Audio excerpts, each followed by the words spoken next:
The wind roared at 140 kilometers an hour, but Mara didn't shiver. She stood at the edge of the cryoforge airlock, her thermal suit thin, her posture loose. Beyond the glass, the blizzard on this Class 11 Deathworld was a living wall of ice and crushing pressure. 62 cadets had entered the gale this week. 62 had failed. Mara didn't look at the warning lights or the red flash of the hazard sensors. She reached into her pocket, found the last peppermint and pushed it into her mouth. No shiver, no fear, no pause. Senior Proctor Xylos watched from the observation deck, his iridescent scales flushing a dull, nervous violet. He clicked his sensory tentacles against the console. He didn't like the way she stood. Most humans leaned into the doors, braced for the impact of the cold, or curled their shoulders to trap heat. Mara just leaned against the freezing airlock door and hummed. She was small, even for a human, and in the glare of the monitors, she looked more like a lost pet than a military recruit.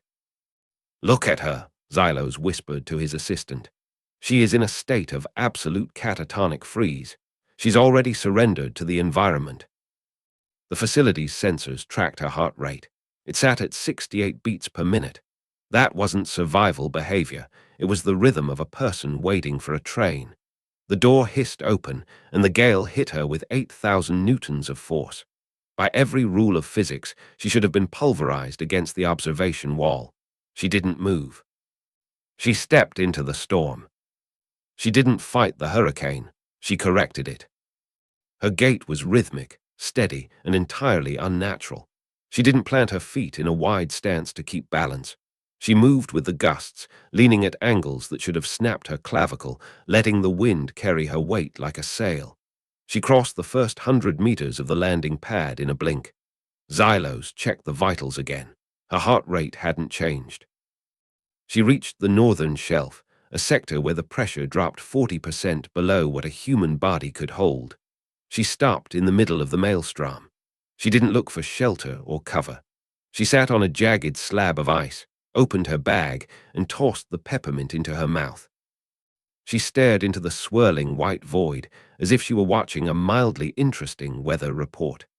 Xylos felt his sensory-blind eyes pulse with frustration. She was mocking the test.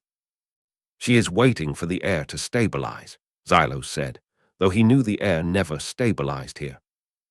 The instrumentation inverted. The main monitor flashed red, system error. The computer couldn't track her because the data was defying the environment. She stood up, adjusted her collar, and stepped into the teeth of the secondary vortex. She moved with an efficiency that made Xylos pull back from the screen. She wasn't just walking. She was using the environment to propel her forward. She was a ghost in the machine of the storm.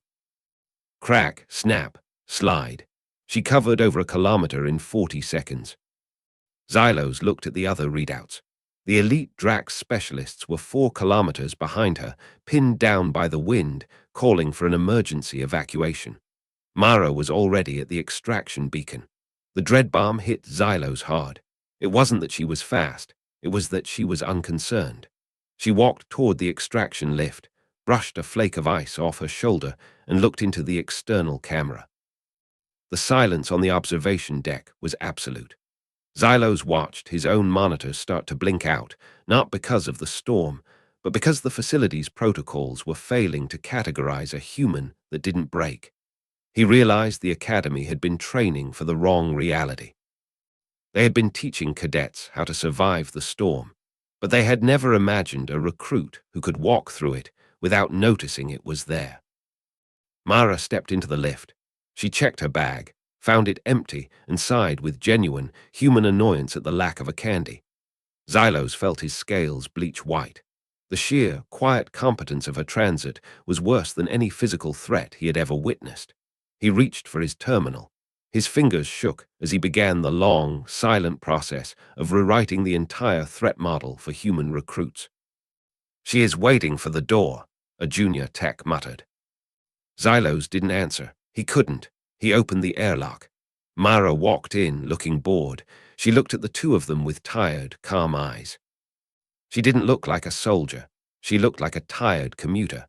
She brushed the remaining frost from her sleeve, her motions efficient and devoid of adrenaline. "The wind is a bit gusty out there today," she said, her voice small and entirely unbothered. "Do you have any more of those?" Xylos didn't promote her. He didn't speak. He just watched her walk toward the barracks, a creature of soft tissue and quiet focus. She reached for the silver locket around her neck, touching the cold metal with a lingering, gentle pressure. She checked the petal's integrity inside, then snapped it shut. She walked past the row of empty lockers, her boots clicking on the floor, the only sound in the dead, cold room. She closed the locket, the flower inside as still and cold as the storm she had just ignored. The data logs from the cryoforge would be buried. Xylos knew that if the High Command saw what he had seen, they would not be impressed. They would be terrified. A human who could treat a Class 11 storm as a casual walk was not a recruit. It was an existential shift in the balance of power. He watched her disappear into the hallway, her stride as light as if she had just walked through a garden. The sensor room felt suffocating. Xylos looked at the blank, frozen screens where the storm once raged. He felt the weight of every regulation he had ever authored, every training module he had designed, crumbling under the weight of one girl with a peppermint and a locket. He began the file deletion, his hands steadying, though his heart hammered against his ribs. The world was changing, and he was the only one who had seen the first crack in the foundation. Mara didn't look back. She found her bunk, sat on the edge, and pulled off her boots. She didn't think about the records, the sensors, or the terror she had left in the observation deck. She only thought about the next bag of sweets she might find. She lay back, the locket heavy against her chest, and stared at the ceiling. She closed her eyes, the image of the white, screaming storm still etched behind her lids, peaceful and quiet.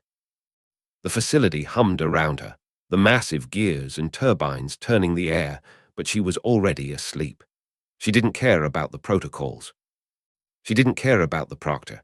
She was human, and for her, the storm was just weather. Xylos watched her vitals on the remote monitor, a single steady line of green, marking the heartbeat of a species that didn't know how to die when the universe demanded it. He left the room, his footsteps muffled by the thick, soundproof plating. He needed to find a way to report this, or a way to hide it forever. The corridors were empty, the lights dimmed to a dull, artificial amber. He walked past the training pens where other recruits lay in recovery bays, their bodies broken by the same storm that had barely brushed Mara's skin. He looked at them with a new, hollow realization. They were fighting, and they were dying. He reached the primary data hub and locked the terminal. He input the override codes for the cryoforge history. He selected the files, his cursor hovering over the wipe button. If he kept the records, the Academy would hunt her. If he deleted them, he would be lying to the entire Galactic Council. He thought of the way she had looked at the camera, that tired, bored expression that had shattered his worldview. He pressed the button. The screens went black. The logs of the last hour vanished, replaced by the standard standby screens. Xylos leaned his head against the cold metal of the console. He was an accomplice now, a guardian of a secret that was, in itself, a weapon. He didn't know if he was protecting the Academy from her, or her from the Academy. He walked back toward his quarters, his steps heavy. The station seemed different now, a cage for a beast he hadn't yet learned how to name. Mara woke up an hour later to the sound of the evening chime. She sat up, the locket clicking against her collarbone. She didn't feel the phantom cold of the storm. She reached into her locker, pulled out a small, clean towel, and began to wipe down her gear. She worked in silence, her movements rhythmic, a habit of years of service in places that didn't want her alive. She was a pro, a survivor, a ghost. She walked to the mess hall, her tray light, her stomach empty.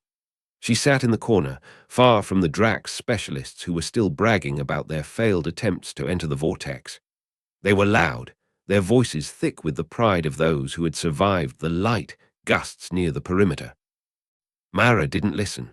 She ate her broth, her gaze fixed on the wall, the silver locket tucked securely inside her shirt. She knew they were watching her. She could feel the stares, the curiosity of the other recruits. They saw a girl who hadn't been in the infirmary, who hadn't come back with burns or frostbite. They whispered about her, their eyes narrowing. Mara didn't care.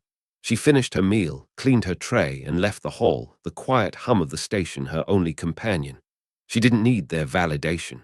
She had survived, and that was enough. The night shift began, the lights shifting to a deeper red.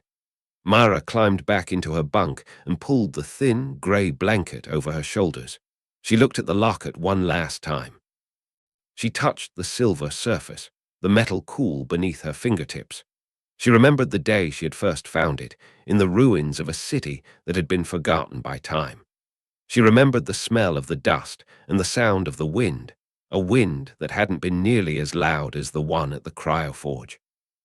She closed her eyes and drifted off, the memory of the storm fading into the darkness of the room. She was a traveler, a wanderer in a galaxy that feared her very nature. She was the calm at the center of the hurricane, the shadow in the light, the silence after the blast. She would keep walking, she would keep surviving, and she would keep waiting for the next test, the next storm, the next moment to prove that humans were not meant to be contained.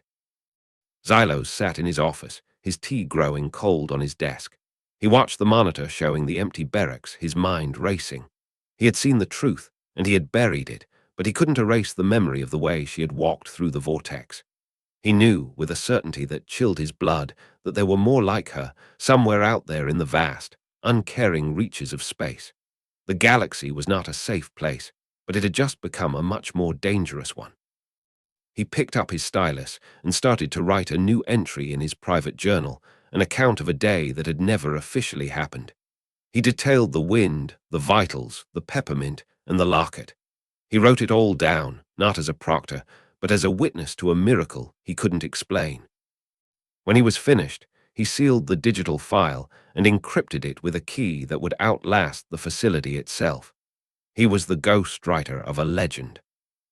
Mara slept on, her breathing soft and steady. In her dreams, she was back at the edge of the vortex, but this time the wind didn't roar. It whispered, a low, melodic hum that sang to the rhythm of her heart. She danced in the ice, her feet finding the perfect hidden path, a dancer in a world of statues.